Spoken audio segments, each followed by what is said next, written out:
तीन दामाद की सास पार्ट 2। अब तक आपने सुना कि कावेरी जी अपनी तीनों बेटियों ईशा, मोहिनी और सुहाना की शादी तीन घर जमाई लड़कों के साथ करवा देती है। उन्हें लगता है कि ये लड़के शायद घर का कामकाज संभाल लेंगे, लेकिन उनके तीनों घर जमाई बहुत आलसी थे।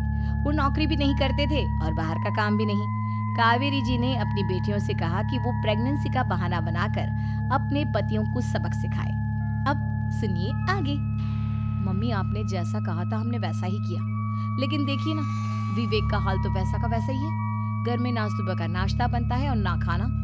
नौकरी पर जाने की बात करूं तो खाने को दौड़ते हैं मुझे।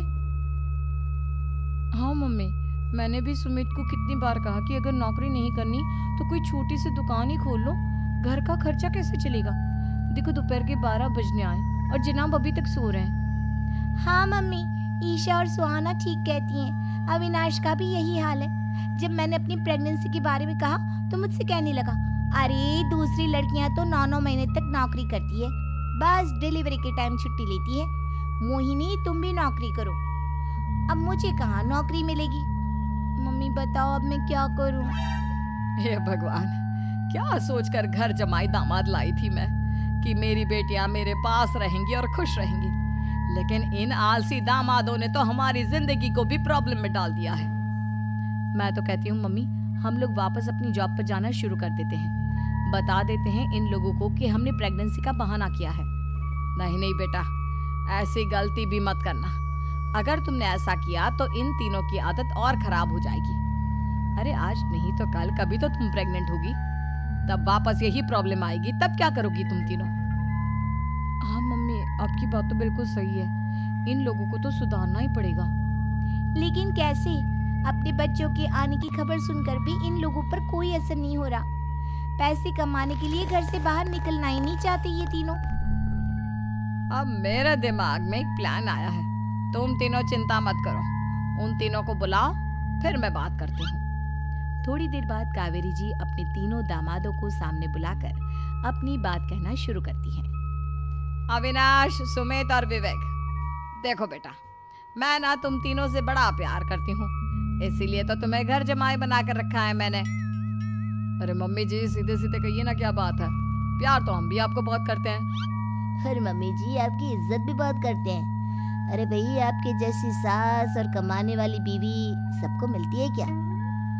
हाँ मम्मी, विवेक और सुमित ठीक कह रहे हैं। आपकी बेटी से शादी करके मेरी तो जिंदगी ही अच्छी हो गई है। जानती हूँ मैं, और ये भी जानती हूँ कि तुम तीनों अपने अपनी बीवियों से बहुत प्यार करते हो। बेटा, बात ऐसी है कि हमारे कुल गुरु ने कहा है कि प्रेग्नेंट होने के बाद मेरी तीनों बेटियां शुरू के 4 महीने हमारे गांव में जाकर रहेगी, जहां मेरे चाचा जी रहते हैं। अरे लेकिन क्यों मम्मी, गांव में जाकर रहने की क्या जरूरत है इन तीनों को? वो क्या है ना बेटा, हमारे परिवार को एक श्राप है। अगर मेरी बेटियों ने यहाँ पर बच्चा पैदा करने की कोशिश की तो उनके बच्चों को कुछ भी हो सकता है। इसलिए अब से लेकर 4 महीने पूरे होने तक इन्हें गांव वाले घर में रहना पड़ेगा। हाँ, तो इसमें प्रॉब्लम क्या है मम्मी जी? हम भी वहाँ जाकर रहेंगे, पिकनिक बनाएंगे। अरे भाई, बीवी जहाँ हम भी वहाँ। हाँ यार, आइडिया तो बहुत अच्छा है। शहर की जिंदगी में रह रहकर परेशान हो चुके हैं, अब कुछ दिन गांव में बिताएंगे। तुम लोग समझने की कोशिश क्यों नहीं करते? तुम में से कोई भी वहां नहीं जा सकता, और मैं यहाँ रहूंगी ना तुम तीनों के साथ। 4 महीने की तो बात है, उसके बाद ये तीनों ही लौट कर आ जाएंगी। ठीक है मम्मी जी, अब हमारे बच्चों का सवाल है तो ये तो करना ही पड़ेगा। कावेरी अपनी तीनों बेटियों को कुछ दिन के लिए घर से बाहर कहीं दूसरे शहर में रहने के लिए भेज देती है। कुछ दिनों के बाद, अरे मम्मी जी, बहुत दिन से पिज्जा नहीं खाए, मंगवाइए ना। क्या बताऊं बेटा, पहले तो बेटियां खर्चा दे देती थी क्योंकि उनकी नौकरी थी, लेकिन अब तो मेरे पास पैसे ही नहीं बचे। थोड़े बहुत पैसे हैं जो बच्चों की डिलीवरी में काम आएंगे। लेकिन मम्मी जी, आपकी बेटियों को वापस आने में तो अभी बहुत वक्त बाकी है। वही सोच सोच कर परेशान हो रही हूँ। सोच रही हूँ कल से दूध भी बंद करवा देती हूँ। अब दूध वाले को देने के लिए पैसे भी तो नहीं है ना। अरे नहीं नहीं मम्मी जी, अगर दूध भी बंद करवा दोगी तो मुझे चाय कहाँ से मिलेगी? और चाय के बिना मैं तो मर ही जाऊंगा। क्या करूं बेटा, इसके अलावा हमारे पास कोई ऑप्शन नहीं है। मेरे पास पैसे ही नहीं बचे। इस तरह कावेरी जी धीरे धीरे अपने तीनों दामादों को पैसे देना बंद कर देती हैं और घर में खाने पीने की चीजें लाना भी बंद कर देती है। अब वो तीनों बुरी तरह से परेशान होने लगे थे और इसलिए एक दिन तीनों प्लान करके घर से बाहर निकलते हैं और बाजार में जाने के बाद यार अच्छा खाना खाए हुए कितने दिन हो गए, पता नहीं कब अच्छा खाना मिलेगा। हमारी बीवियों के जाने के बाद तो हमारी हालत भिखारियों जैसी हो गई है यार। कुछ भी हो, मुझे तो आज पिज्जा खाना ही खाना है। जेब में 1 रुपया नहीं और पिज्जा खाएगा, कहाँ से आएंगे पैसे? अरे देख वहाँ सामने बोर्ड पर क्या लिखा हुआ है, कंप्यूटर पर काम करने के लिए एक आदमी की आवश्यकता है। भाई मैं तो जा रहा हूँ, काम करूँगा और शाम तक पैसे लाकर आराम से पिज्जा खाऊंगा। जा जा, तुझे कोई काम नहीं देने वाला, हम तो घर जा रहे हैं। चल भाई सुमित और अविनाश वहाँ से चले जाते हैं और विवेक उस कंप्यूटर शॉप पर सारा दिन काम करके 5,000 रुपए कमा कर घर लौट कर आता है और अपने खाने के लिए अच्छी अच्छी चीजें भी लेकर आता है। ये देखकर विवेक और सुमित के दिल में भी कुछ पैसे कमाने की इच्छा जागती है। अरे सुबह सुबह कहाँ चल दी है तुम?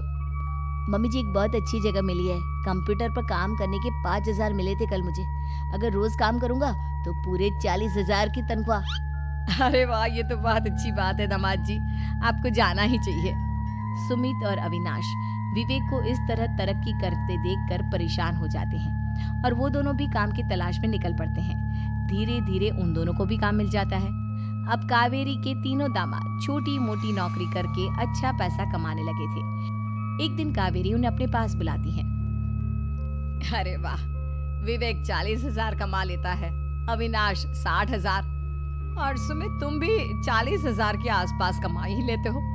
कुल मिलाकर तुम अच्छे खासे पैसे कमा रहे हो बेटा। हाँ मम्मी जी, बहुत मजा आता है जब महीने के एंड में मोटी रकम हाथ में आती है।